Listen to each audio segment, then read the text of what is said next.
We've got another exciting modification coming on my classic Saab 900 today, this time in the form of lowering springs from Maptune. Earlier this year, and I'll link the video in the top corner, we did a good bit of suspension work on this car. We put new Bilsteins in, some new bushings, and other small parts to help this car ride a lot better. However, after that video, I noticed that we have an issue with the springs. So, I'll put measurements on the screen right here, but essentially what we have, and this is apparently a common 900 issue, is the springs in the rear are beginning to sag. So that equates to the front sitting higher than the rear of the car. By my measurements, I think it was a little bit over a ½ inch.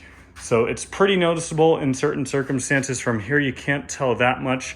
What that really means is we need new springs. So the 900s came with a few different spring options. I think there's a base model spring, a turbo spring, an SPG spring, and there might even be a fourth spring option. This one being the turbo. It has a little bit lower springs from factory. New OEM springs for 4 of them are quite expensive and also kind of hard to find. So that's why I went with some lowering springs from Maptune's website. Maptune will be linked down at the top of the description below. They have tons of parts for 900s, 93s, just about any Saab you can imagine. At first I was a little bit torn on whether or not I wanted to lower this car at all. I really just kind of wanted to do an OEM build / restoration. However, I was convinced that the lowering springs will be the best option for me. Ride shouldn't be too bad because we're on the Bilstein B4s, but I'll comment on that at the end of the video once we have it all installed. So without further ado, we're gonna get this car up in the air and get working.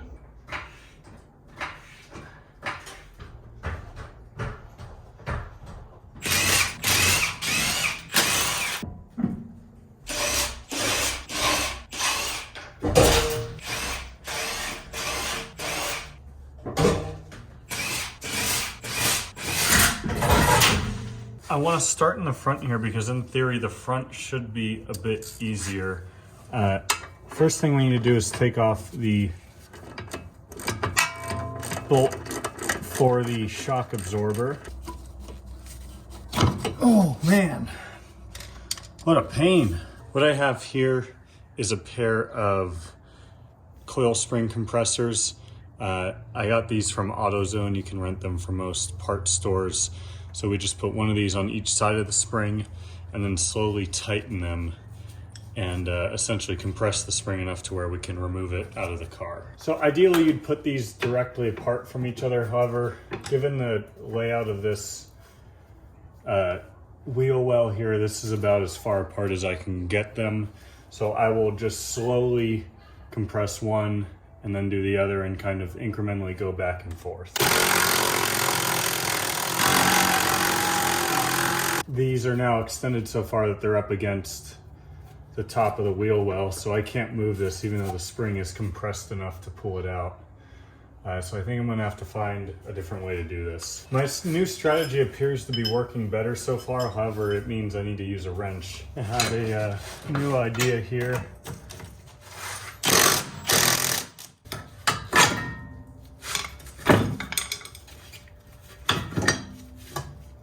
So there's that piece out. Aha! That gave me the last little bit of space I needed. Now I'm just gonna carefully I'm pulling this to the sides to pry this off of the spring carefully because I'm gonna reuse it. Awesome, there we go. Interestingly, one thing my buddy told me is that apparently the turbo springs are very soft and compress a lot, which is part of the reason why this spring is so long. I'm going to be honest, I am very shocked with how short the new spring is in comparison to the old one. There was nothing wrong with these front springs. As you can see, they're actually in pretty nice shape. So if anyone wants them, feel free to send me an email or a DM on Instagram. But I think without further ado, I'm gonna do a little bit of cleanup in there because as you can see, it's still very dusty and dirty. And we'll install this onto our new spring and get it in the car. So 2 things worth mentioning here if you're following the same exact procedure as me. This boot here has a specific spot cut out. You can see where the end of the spring needs to go. And then same with this, it can only go one way. So the front side has a little lip here where this part of the spring needs to go. Let's reinstall it. So it looks like if I kind of put everything in here together, I can pull down on the rest of the suspension and just kind of drop it in there like that. And obviously once we raise this up and connect it, we should be fine.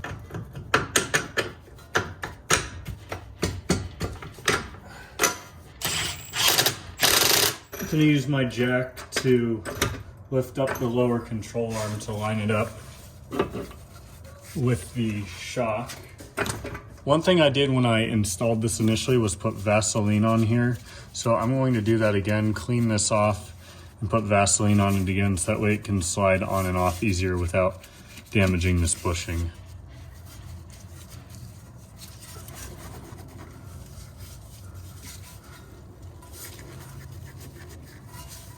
There we go, that went on a lot easier than it came off. Tightening this by hand because I don't want to over tighten it and damage the bushing. And there we go, one side complete. So I'm going to go do the same to the driver's side and we will move on to the back. The rears do involve a couple of more steps. If your car doesn't have ABS like mine, it's a little bit more simple.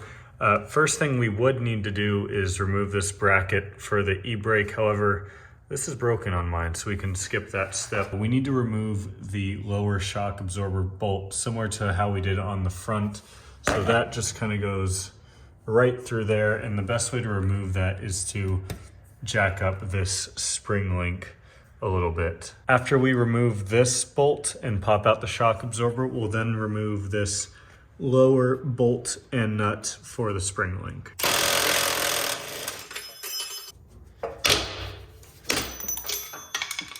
Sheesh. Remember this being a very big pain when I did this job before with the new shocks. I'm trying the jack method on this. Oh yeah, it's starting to rotate. Can be a good way to break loose stuck on bolts. If you're careful with it, of course.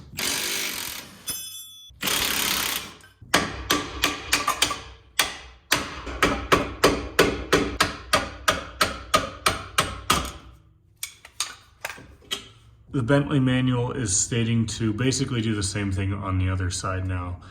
So it wants me to remove this same bolt over there. So I'm gonna do that now. So I'm gonna be honest, the Bentley manual instructions are very confusing and not clear on this. But I am noticing that if I kind of pry on this, so I'm prying, basically separating the axle from the spring link, it looks like you can see the springs moving there. I might be able to sneak the spring out, so I'm gonna try that method. So I've also removed that spring link bolt, the really long one, on the other side as well, based on the Bentley manual instructions. That's giving me a lot of play with the axle here, as you can see, so I have a jack under that to support the weight. But we do have enough room now to remove our old spring. So this spring, similar to the front spring, has this little rubber boot which goes on the bottom of it. And you can see these springs are actually very similar in height, much unlike the front spring. So similar to the front, I'm gonna get all these kind of mating surfaces just dusted off and cleaned up. This is our new spring. I've got both the rubber pieces on there, and I'm just going to hopefully slide this in smoothly. You can see where this needs to mount around. All right, there we go. Looks like that's gonna seat back up in there where we need it to. So I basically need to do the same thing on the other side right now, basically because I can put this all back together, but then to repeat the process on the other side, I'm gonna have to take some of this side back apart So I'm gonna get the old spring out on the other side using the same process, get the new spring in basically up to this point right now, and we'll continue with reassembly on this side. So the game here is going to be playing a bit of Tetris. There's 2 bolts that we really need to install, and that's it. However, these are probably going to prove a good bit challenging. First one is going to be the shock bolt, which should be the easier of the 2. That is just going to go through this hole right here. And the second one is our really long bolt, which is going to connect to the sway bar, this drop link, and then also the axle. So getting all 3 of these things lined up is probably going to be a bit challenging. You can tell it actually kind of sorted itself out most of the way. So I'm going to use a flathead here to hopefully guide it home the rest of the way. If you're struggling, you can use the jack a little bit. See, that kind of automatically made it line up a lot better.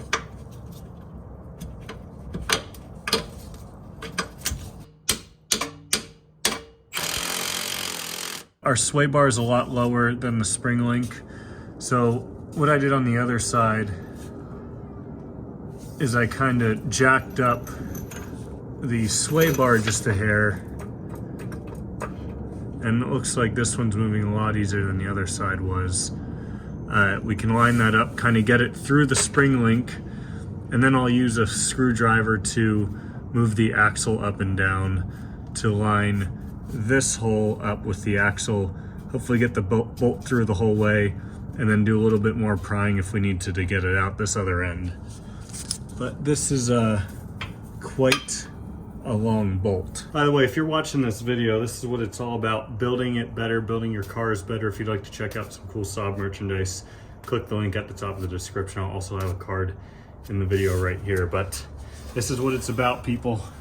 Getting dirty, fixing your cars, making them better. So the problem is, now that I have the bolts started, I'm kind of doing this blindly and just jiggling until oh, looks like it's starting to go. That's a good sign.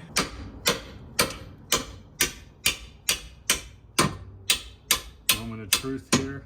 Oh yeah, we're just a bit off. The spring length needs to come up just a hair, and the axle needs to go down just a hair.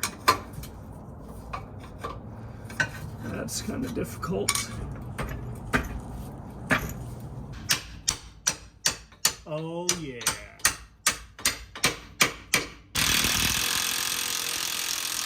All back together. So I'm going to do a bolt check on everything, then we'll get the wheels on. I'm actually also going to do a tire rotation since I have all the wheels off. This is your reminder to do tire rotation if you're watching this video and you haven't done one in a while. But bolt check, tire rotation, wheels on, and we can drop this thing down, see how it looks.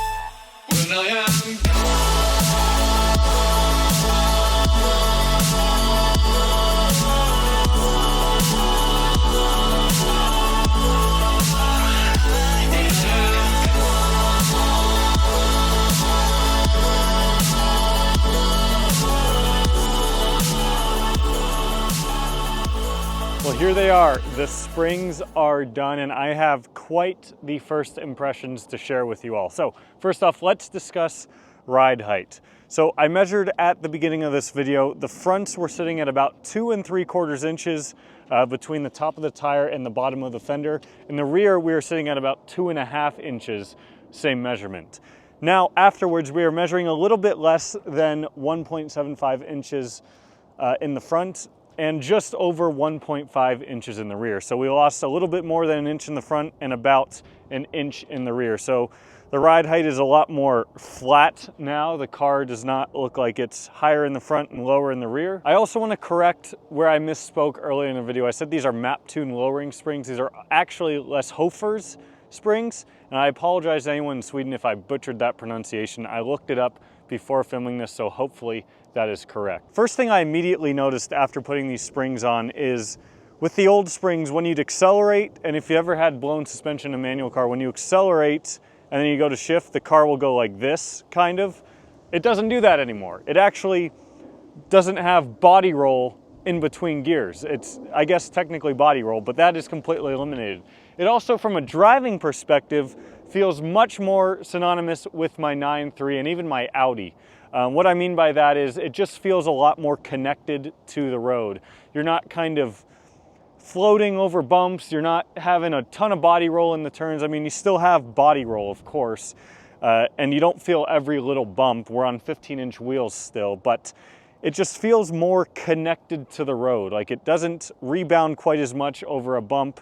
It just feels a lot more well sorted, especially from an aggressive driving perspective. It does have Bilstein B4 shocks, which are kind of an OEM replacement for a shock. So if it were on B6 or B8 shocks, it would ride a lot more stiff, I think. But the B4s are a great combination to go with this spring, I think. So that's really all I've got for today. Let me know your thoughts down below in the comments. I have a lot of things that just continue to keep going wrong with this car. A lot of tiny little things that are all adding up to really start to bother me. So hopefully sometime in the near future, we'll start addressing those in the form of a video. That's all for now. Consider subscribing if you haven't already. Help me reach my goal of 100,000 subscribers. Give the video a like if you enjoyed it. Check out MapTune for any of your Saab needs, and I'll see y'all in the next one.